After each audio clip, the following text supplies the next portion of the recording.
Hi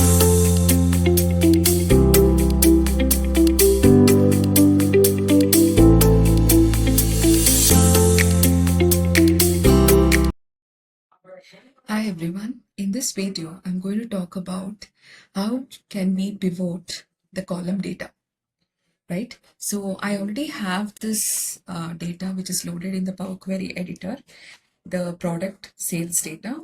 As you can see, this is a table which has got product, attribute and value. Attribute column is actually the region and the value column is actually the sales in terms of units, right? So this is a sample data set. In this on this sample data set, I'm going to show you how we can pivot this data. What exactly is pivot? Pivot is nothing but it is going to make your rows into columns, right? So I have all these regions and units in the form of rows. I want these to be displayed in the form of regions. So I want in the form of columns, basically. So I want each of the regions to be in the column format, right? So how can we do that? So this data is already unpivoted. So I'm going to pivot it back into the regions as the columns. So I'm going to select the column and I'm going to select region column and I'm going to use this pivot column option here. Where you can find this? You can find this in the transform option on the Power Query editor on the top left side of the Power Query editor. Under that you can see the pivot column. So I'll click on pivot column. So here it clearly says that the region will become the new columns. So whatever regions you have is north, south, east, west, all this data, each of this data will become the column in the column format as columns, right? And for each of these columns, where should I get the values from? That is what is the values column. So I need to know the total or the sum of the sales for each region with respect to each of the product. So it comes from the sales units. So I choose the sales units, right? So you should also look at the advanced options. In the advanced options, we have certain aggregate functions which we can do on the pivot when we are pivoting basically. Here I'm using sum. Basically, it's going to sum all the region-wise entries and give me a total sales in terms of units, right? The other aggregate functions are count all. It's going to count all the rows for that particular region and count not blank. So it is going to count only the distinct rows and give you the total number. It's going to find out the minimum here, the minimum value. Here it's going to find out the maximum value, the median value, average value for this average option, and the sum where it's going to sum the total sales.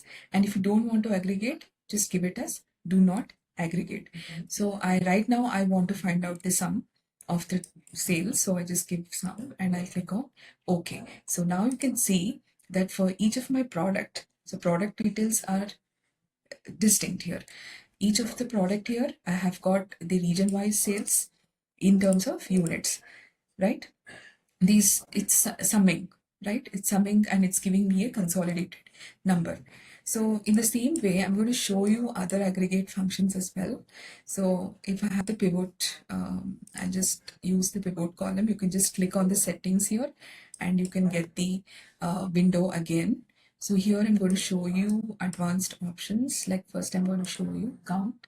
What happens when you give count all? So this is going to count the number of entries for each of these regions. So I have 8 entries. It's not the sales, but it's the entries in the table.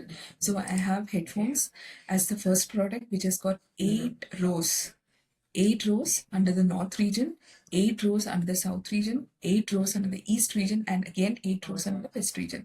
In the same way, it's going to show me for rest of the other products as well. So coming to the next one, if you click on, if you want to find out count not blank, so it's going to count only the not blank rows and it's going to give you the total rows. It's not going to sum here. It's going to give you only the total entries. So my data here doesn't have any blanks. So you can see the same data as per what was displayed for the count aggregate function, right? So let me show you the other functions as well. I will show you the minimum. Under the minimum, you can see the minimum value, minimum units for each of the region. In the headphones, the minimum sales happened was 15 sales, right? For the south, it was 47 minimum. For the east, 67 was the minimum sales happened, right? And for the west region, it was 42. In the same way, you can see the rest of the products. Basically, it's going to give me the minimum sales for each of the region. So let me go to this pivot column again here and go to this settings option, click on this and open the window. I'm going to show you the next aggregate function, which is the maximum. For the maximum, you can see for each of the region, it's going to give the maximum sales. For north, it is 153. Again, for example, let me not go to the same product. Let me go for printer. So in the printer row, you can see north is having 198, which is the highest sales, highest units sold, and 200, 195 for east and 196 for east. So use maximum wherever you want to find the maximum value. Next, coming to the next aggregate function, I have the median. Median and average will calculate the median values. You can see here it's calculated the median for north, south, east and west, and it's going to give me the final value here. In the same way, I have the average function as well, that is going to calculate the average units sold for each of the regions and for the respective products. And the last is the sum, which I've already showed you. Let me also show you what happens when we don't give aggregate. So this is an error which happens because basically this do not aggregate doesn't work, and it shows the error here. So because there are more than one values for each of the columns, so do not aggregate doesn't work, because for aggregation you need to have multiple values for the same column. So that is the reason. So I can't choose do not aggregate.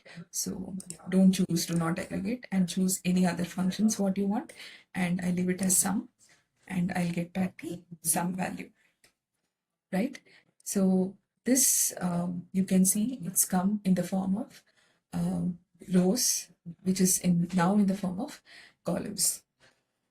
Yeah, so this is about how to pivot the table data in the form of columns. I hope you liked the video. Please like and subscribe to more of such videos. I thank you for listening. See you in the next video.